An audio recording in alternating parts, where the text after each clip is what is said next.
ઠાકોરજીનું નામ સંકીર્તન ચાલતું હોય અને એમાં પણ ધ્યાન દેના આ તમે ને હું જેનું નામ લઈએ છીએ કૃષ્ણ એ જગતનો આધાર છે. ધ્યાન દેના, કૃષ્ણ એ જગતનો આધાર છે, પણ એ જગતના આધારનો પણ જો કોઈ આધાર હોય તો એ રાધા છે. તમે આમ જેમ શબ્દનો પ્રયોગ કરો, જગત આધાર આધાર, આવું લખજો. અહીં એજ્યુકેશન ફિલ્ડના ઘણા બધા વ્યક્તિ બેઠા છે, એટલે ખાસ જગત આધાર આધાર આમ શબ્દનો તમે પ્રયોગ કરો ને એટલે એમાં રાધા શબ્દ આવી જશે. સમજાય છે?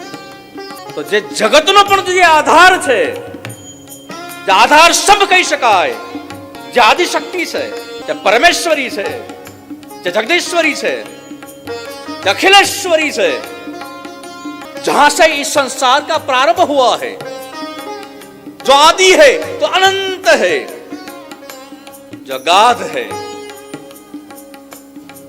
वो है ब्रज की अधिष्ठात्री राशेश्वरी श्री राधा.